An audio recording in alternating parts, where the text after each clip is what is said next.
Assalamualaikum warahmatullahi wabarakatuh. Selamat pagi, siang, sore, malam semuanya. Bagaimana nih kabar kalian? Semoga selalu dalam keadaan yang baik-baik saja ya.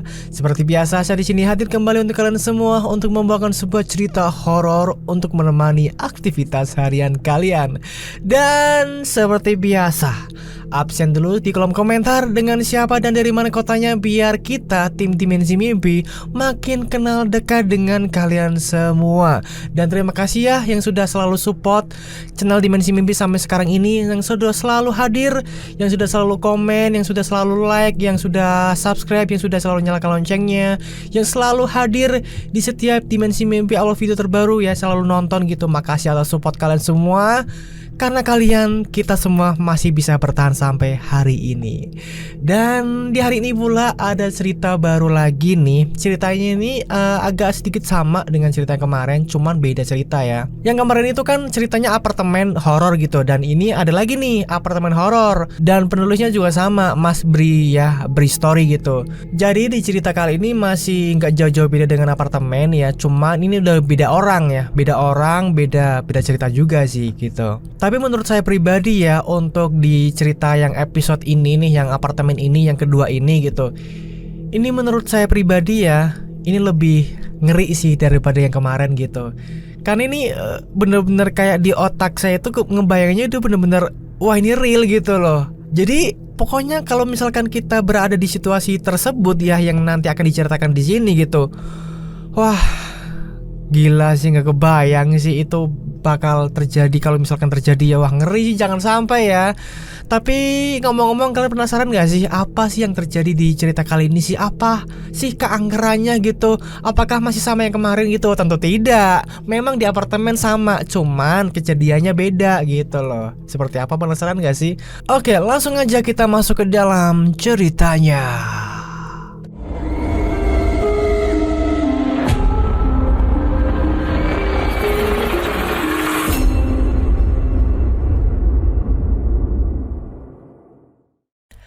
Seringkali dalam kondisi tertentu, kita terpaksa harus tinggal di satu tempat. Walau sebenarnya tinggal di situ sangat menguji ketahanan nyali. Salah satu teman akan bercerita pengalaman ketika terpaksa tinggal di salah satu apartemennya.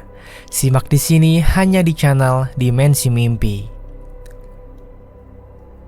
Beberapa hari sebelumnya, ya udah sih, lo nginep di apartemen gua aja dulu sampai dapat kosan yang baru. Ribet banget sih hidup lo.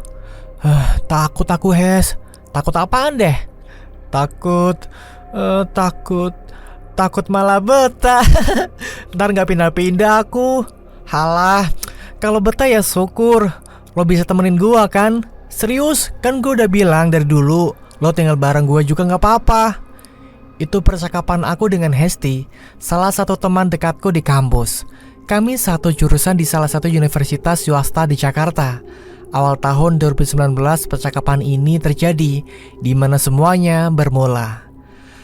Namaku Hera, asal Surabaya, sedangkan Hesti Mojang Priangan. Diawali dengan aku yang harus meninggalkan tempat kos yang sudah aku tinggali selama 2 tahun lamanya. Ada salah satu alasan yang memaksaku untuk harus keluar dari tempat kos itu, lalu pindah ke tempat lain. Karena itulah, akhirnya bercerita kepada Hesti mengenai hal ini. Aku harus mencari tempat tinggal baru di Jakarta.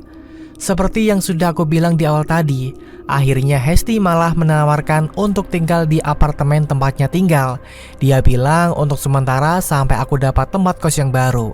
Walaupun dia akhirnya juga bilang kalaupun mau tinggal di sana seterusnya juga gak masalah. Tapi entahlah, aku tipikal orang yang gak mau menyusahkan atau merepotkan orang lain.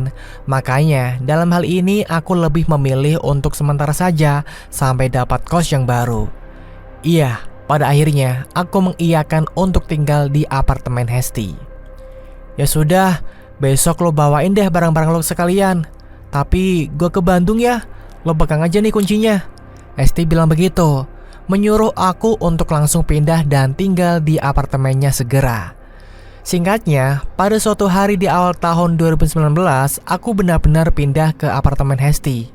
Hari Kamis, waktu itu gak ada perkuliahan sampai akhir pekan.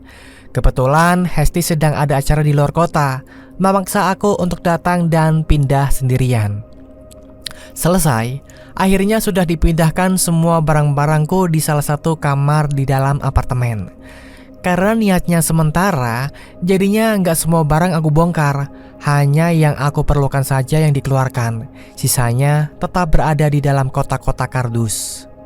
Apartemen Hesti ini letaknya di Jakarta Selatan, nggak terlalu jauh dari Patung Pancoran. Di dalam kawasannya berdiri belasan tower apartemen yang menjulang tinggi. Iya, apartemen yang cukup terkenal pokoknya. Unit yang dipunya Hesti cukup besar, punya 2 kamar tidur, ruang tengah yang besar juga. Ada balkonnya pula. Secara keseluruhan, apartemen ini sangat nyaman untuk ditinggali. Makanya ada ketakutan beralasan yang aku bilang ke Hesti tadi. Aku takut nantinya akan betah. Betah? Segelas minuman dingin menemaniku duduk sendirian di balkon. Sekitar jam 8 malam, aku melepas lelah menghirup udara luar, memandang lepas jauh tanpa halangan. Pemandangan Jakarta dari lantai 12 ini cukup membuatku takjub. Lampu-lampu dengan berbagai warna menghias menerangi malam. Lampu kendaraan terlihat warawiri menyusuri jalanan ibu kota. Cukup lama aku menikmati momen itu, sampai akhirnya nggak terasa jam sudah menunjuk ke angka 11. Tinggal di apartemen besar ini sebenarnya agak sedikit membuatku was-was. Walaupun menurut teman-teman aku termasuk orang yang pemberani, tapi tetap saja nyaliku agak sedikit bergetar ketika sedang berada di tempat baru seperti ini, sendirian pula. TV di ruang tengah aku biarkan terus menyala, walaupun sama sekali nggak aku tonton. Begitu pula dengan lampu-lampu, sengaja aku nyalakan semuanya. Sampai ketika aku pingin pipis, dengan begitu aku harus meninggalkan balkon lalu masuk ke toilet. Nah, ketika sudah sampai di toilet, ada satu keanehan yang terjadi. Aku sangat yakin kalau sebelumnya sudah menyalakan lampu di dalam toilet. Aku memang sengaja membiarkannya terus menyala. Tapi ketika aku melihat ternyata lampu toilet dalam keadaan mati, gelap gulita. Ya sudah, aku menyalakan lagi, lalu masuk. Nah, ketika hendak masuk, tiba-tiba seperti ada angin dingin berhembus keluar, berhembus menerpa tubuhku. Bingung kan, itu angin apa? Angin dari mana? Dan itu memang jelas-jelas hembusan angin. Aku gak terlalu ambil pusing, aku lalu meneruskan untuk masuk dan menyelesaikan buang air. Ketika berada di dalam toilet, aku membiarkan pintu tetap terbuka, gak berani menutupnya. Toh aku juga sedang benar-benar sendirian, pikirku begitu. Tapi yang terjadi kemudian cukup membuat aku ketakutan. Ketika masih duduk di atas kloset, tiba-tiba aku melihat seperti ada sesuatu yang melintas di depan pintu, di luar toilet, di ruang tengah, bergerak dari kiri ke kanan, dari pintu apartemen menuju balkon. Sekilas aku melihatnya seperti objek bergerak berwarna putih, setinggi orang dewasa, berkelebat melintas. Jantungku langsung seperti berhenti berdetak. Apa itu? Setelahnya aku berdiam selama beberapa puluh detik lamanya, menerka-nerka apa yang baru saja melintas. Mati-matian aku coba kumpulkan nyali, memupuk keberanian untuk berdiri dan keluar. Aku sangat ketakutan dan ada alasannya. Karena belakangan aku seperti tersadar kalau objek yang sekelebat melintas tadi bentuknya mirip sekali dengan satu makhluk seram yang sangat aku takutkan. Bentuknya sangat mirip dengan pocong. Dalam diam, aku berharap kalau aku salah lihat. Aku berharap hanya berhalusinasi. Aku berharap itu bukan pocong. Nekat, perlahan akhirnya aku mulai berdiri lalu melangkah menuju pintu. Pintu toilet ini letaknya di tengah. Kalau menoleh ke kanan akan terlihat balkon, ke kiri pintu keluar. Nah, ketika sudah persis berada di pintu, perlahan aku menoleh ke kanan.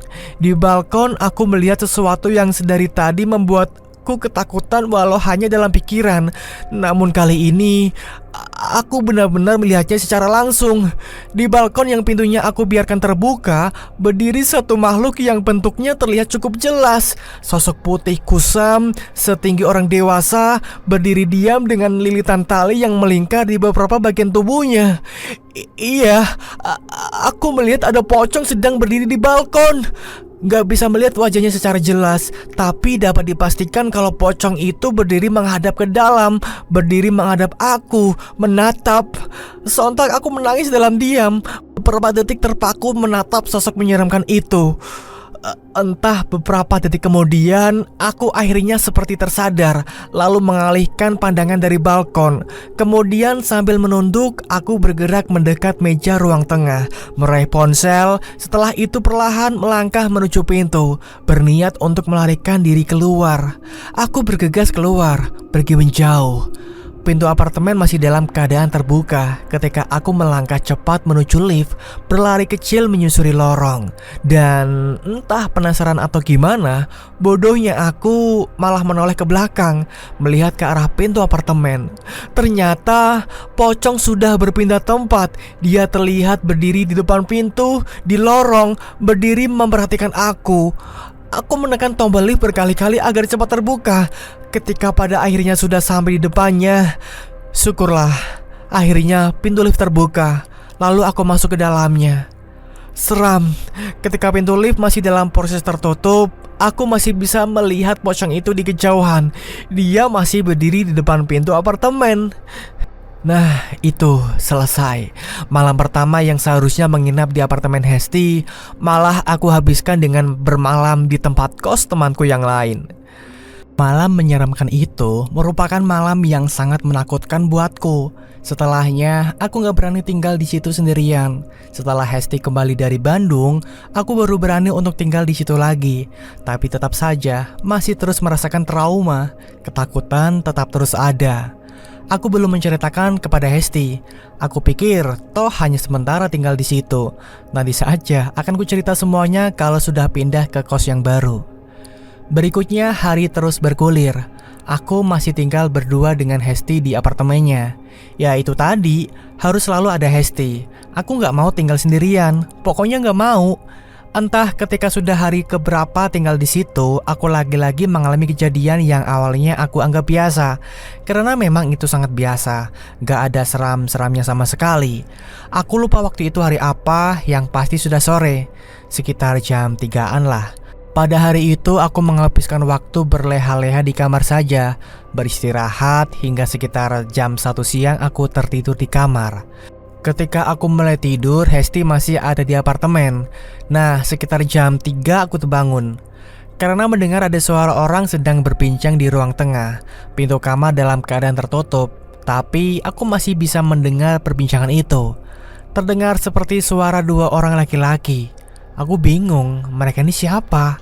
Tapi sebelum mencari tahu lebih jauh, terlebih dulu aku meraih ponsel yang tergeletak di atas meja. Di ponselku ada pesan WhatsApp dari Hesti yang isinya, "Gua ke minimarket bawah dulu sebentar." Pesan itu tertulis masuk 20 menit sebelum aku bangun. Berarti Hesti sedang gak ada di apartemen. Lalu, siapa 2 laki-laki yang sedang berbincang di ruang tengah? Selanjutnya aku gak berani keluar. Sungkan kalau mereka ternyata keluarga dari Hesti yang sedang datang berkunjung. Makanya aku memutuskan untuk terus diam di kamar. Cukup lama, sekitar 10 menit aku diam sambil terus menajamkan pendengaran, coba untuk menangkap isi perbincangan di luar. Tapi gak bisa. Aku gak bisa mendengar dengan jelas. Hanya gumaman-gumaman yang diselingi dengan tawa tertahan. Itu pun seringkali ada jeda hening cukup lama. Ya sudah, akhirnya aku menghabiskan waktu dengan membuka ponsel. Namun beberapa menit kemudian perhatianku kembali teralihkan. Karena tiba-tiba suara perbincangan di luar menghilang cukup lama. Kira-kira beberapa menit gitu. Loh, kok tiba-tiba sepi? Aku lalu berdiri, berjalan menuju pintu. Gak membukanya, tapi mendekatkan telinga untuk mencoba menajamkan pendengaran. Tapi gak ada apa-apa, sepi yang ada. Ruang tengah seperti kosong. Kemana 2 orang tadi ya? Nah, kemudian aku mendengar ada suara pintu terbuka. Pintu depan. Terdengar suara langkah masuk. Tiba-tiba pintu kamar yang ada aku di dalamnya terbuka. Ada yang mendorongnya dari luar. Ternyata Hesti. Kaget aku, Hes, ucapku. Maaf, gue pikir lo masih tidur. Ngapain lo berdiri di depan pintu? Tanya Hesti. Kemudian aku ceritakan semuanya tentang mendengar ada 2 orang laki-laki tadi. Oh, itu om gua. Kadang dia mampir ke sini kok. Begitu jawaban Hesti dengan sedikit terbata. Ya sudah, nggak ada pertanyaan lebih lanjut. Laki-laki itu tadi ternyata omnya Hesti. Singkat cerita, sebentar aja Era, tenang aja. Paling lambat jam 11 gue udah balik. Pada suatu malam sekitar jam 7 Hesti bilang begitu. Dia berencana untuk jalan keluar bersama pacarnya. Aku tentu saja awalnya gak setuju. Sempat bilang kalau begitu aku pergi juga. Kemana saja, yang penting gak di apartemen sendirian. Aku takut. Gak lah, lo gak usah pergi. Gue usahain deh jam 10 udah balik. Lo parno amat sih. Udah, lo gak usah kemana-mana deh. Ya sudah, dengan berat hati aku mengiyakan. Aku pikir toh Hesti akan pulang malam ini juga. Begitulah, akhirnya Hesti pergi, meninggalkan aku sendirian sekali lagi. Malam terus bergulir. Sudah hampir jam 11, aku masih duduk di balkon, menghabiskan waktu menunggu Hesti yang belum datang juga. Was-was dan kecemasan tentu saja terus melintas. Masih trauma dengan kejadian pocong waktu itu. Tapi karena sebelumnya hari sudah sangat melelahkan, akhirnya aku memutuskan masuk kamar. Akan coba memaksa diri untuk tidur. Agak kesal karena Hesti gak menepati janji. Sudah beberapa kali aku WhatsApp tapi jawabannya selalu OTW. Entah OTW kemana, kesal aku. Ya sudah, akhirnya aku masuk kamar. Setelah sudah di dalam kamar, kali ini aku menutup pintunya. Takut kalau ada yang melintas lagi di depan pintu. Aku membiarkan lampu dalam keadaan menyala terang. Namun aku tetap memaksa mata untuk terpejam. Syukurlah ternyata gak ada hambatan. Gak lama kemudian aku terlelap. Singkat cerita, aku mengucek-ngucek mata. Tiba-tiba aku terbangun, langsung meraih ponsel. Ternyata sudah hampir jam 1. Hanya sekitar 2 jam saja aku sempat terlelap. Kenapa aku tiba-tiba bangun? Ya karena ada yang membangunkanku. Lagi-lagi aku mendengar ada suara orang yang sedang bercakap di ruang tengah. Laki-laki itu lagi, omnya Hesti. Suaranya terdengar sampai ke dalam kamar. Aku yang sudah bangun jadi jelas mendengarnya. Namun kali ini lawan bicaranya bukan laki-laki tapi perempuan. Dan perempuan ini dapat dipastikan bukan Hesti, karena aku sangat mengenali suara dia. Omnya Hesti dan teman perempuan ini terlibat percakapan yang gak terlalu intens. Sesekali saja, dan itu pun hanya tektok beberapa kalimat pertanyaan yang jawabannya hanya iya dan enggak. Aku juga berasumsi kalau Hesti belum pulang, karena nggak mendengar suaranya sama sekali. Aku belum berani untuk bangun dari tempat tidur atau berusaha mendekat ke pintu. Dengan begitu akan dapat lebih jelas mendengar suara mereka. Aku belum berani, khawatir mereka akan sadar kalau sedang ada aku di dalam kamar. Iya, aku berasumsi mereka nggak tahu aku ada di sini. Hesti, ommu datang lagi nih. Ada temennya juga, cewek. Aku gak enak. Kamu katanya mau balik, kok belum sampai juga sih? Pesan WhatsApp aku kirim ke Hesti dengan sedikit mengomel. Karena sudah hampir jam 1 dia belum pulang juga. Ya wajar saja aku WhatsApp dia. Aku jadi gak nyaman tinggal di apartemen miliknya ini dengan gak ada tuan rumah. Ditambah ada om dia yang tiba-tiba datang dengan membawa teman. Aku jadi gak enak hati. Cukup lama pesan WhatsAppku nggak dijawab oleh Hesti. Sebelum akhirnya sekitar 15 menit kemudian ada pesan masuk.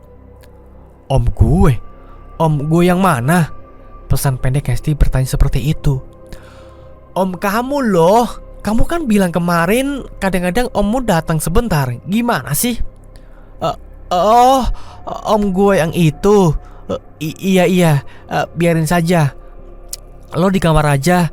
Dia gak bakalan notice kalau lo ada di kamar. Lo gak usah keluar ya. Dia sekarang bawa temen cewek, lagi ngobrol tuh di ruang tengah. Temen cewek? Oh iya. Dia kadang bawa temennya. Udah, lo di kamar aja ya, jangan keluar. Nih bentar lagi gue pulang. Begitu Hesti bilang. Ya udah, aku di kamar aja nih. Tapi kamu buruan pulang dong. Gak enak aku ngumpet gini. Gimana coba kalau ommu sampai tahu kalau ada aku di dalam kamar? Enggak lah, om gue gak akan sadar kalau lo ada di situ. Udah lo diam aja, gue balik sekarang. Percakapan pun selesai. Aku turuti apa yang Hesti bilang. Tetap diam di kamar menunggu sampai dia pulang. Setelahnya, waktu berjalan lagi. Dalam keheningan, aku terus diam di atas tempat tidur sambil terus menajamkan pendengaran. Coba menangkap setiap rangkaian kata membentuk kalimat yang terdengar dari pembicaraan omnya Hesti dan temannya. Tapi nggak bisa, hanya sedikit kata yang dapat aku tangkap agak jelas. Selebihnya hanya gumaman-gumaman mengambang antara ada dan tiada. Selain itu, aku juga berharap Hesti akan menepati janjinya untuk pulang sebentar lagi. Sangat gak nyaman berada dengan orang yang gak aku kenal dalam satu apartemen. Cukup lama berdiam di atas tempat tidur sampai akhirnya aku gak tahan lalu memutuskan untuk bangun, melangkah mendekat ke pintu. Kenapa begitu? Kenapa tiba-tiba aku nekat ingin membuka pintu? Ya karena seketika suara percakapan itu hilang, hening dan sepi jadinya. Pada kemana orang-orang itu? Sudah pergi kah? Tapi sepertinya gak mungkin, karena sama sekali aku gak mendengar ada suara pintu terbuka atau tertutup. Ya sudah, aku penasaran. Akhirnya memutuskan untuk mencari tahu, berniat membuka pintu untuk melihat situasi ruang tengah. Tapi ketika sudah hanya tinggal memutar gagang pintu, tiba-tiba ponselku berbunyi. Ada pesan masuk. Itu ternyata WhatsApp dari Hesti. Lemas aku membaca isi WhatsAppnya. Kalian tahu gak isinya apa? Jadi begini. Hera, kalau nanti suara om gua dan temennya gak lo denger lagi, langsung keluar apartemen ya. Gak usah tanya kenapa. Pokoknya lo harus keluar. Terus tunggu gua di depan lobi bawah. Hah? Kenapa Hes? Ada apa deh? Pokoknya lo nurut aja. Cepetan keluar. Gak, kamu harus jawab dulu. Aku gak akan keluar sebelum kamu jawab. Nurut aja ngapa sih? Kamu jawab dulu. Itu bukan om gua. Gak tahu itu siapa. Gua gak mau lo ketakutan. Pokoknya lo harus pergi dari situ. Cepetan. Tunggu gue di lobi bawah. Mengumpulkan segenap nyali dan keberanian, akhirnya aku mampu untuk memutar gagang pintu lalu perlahan membukanya. Celah pintu melebar perlahan karena memang aku mendorong membuka dengan sangat pelan. Aku ketakutan, takut kalau ada pemandangan seram di ruang tengah. Aku diam, jantungku seperti berhenti berdetak. Aku ketakutan teramat sangat ketika akhirnya bisa melihat ruang tengah dengan sepenuhnya ketika pintu sudah terbuka lebar. Ruang tengah gak dalam keadaan kosong. Ternyata di situ ada dua sosok yang sedang duduk di sofa berhadapan, terpisah oleh meja di tengahnya. Sosok laki-laki dan perempuan. Yang lelaki mengenakan kemeja lengan panjang warna putih, yang perempuan duduk dengan rambut tergerai sebahu, pakaiannya berwarna gelap kusam. Menyeramkan karena kemudian mereka berdua menatapku dengan wajah pucatnya, tersenyum datar tanpa ekspresi. Aku sangat yakin kalau mereka itu bukan manusia karena wujudnya sangat mengerikan. Kemudian akhirnya aku memutuskan untuk berlari menuju pintu berniat untuk keluar. Ketika pada saat terakhir aku berdiri menatap mereka, samar terdengar suara pelan dan datar dari sosok si perempuan. Aku menangkap dia bilang begini, "Jangan pergi." Gak pikir panjang, aku langsung lari keluar, pergi dari situ secepatnya. Dan cerita pun selesai. Dan itulah teman-teman ceritanya dari Mas Bri ya, yang ditulis oleh Mas Bri ini. Memang sejauh ini cerita-cerita yang ditulis oleh Mas Bri ini memang gimana ya, menurut saya ini gantung ya. Jadi benar-benar gak ada clear, gak ada kayak kejelasan ending dari cerita itu sendiri. Seperti yang barusan ini nih. Jadi ceritanya itu cukup sampai di Hera ini keluar. Hera apa Hesti ya ini ya? Ini keluar terus nggak ada lanjutan dia nanti gimana atau dia ketemu sama temannya itu gitu loh. Jadi nggak ada kayak kejelasan lagi tentang siapakah dua sosok ini gitu. Nggak ada sejarahnya gitu. Memang seperti itu ceritanya, konsepnya gitu ya teman-teman.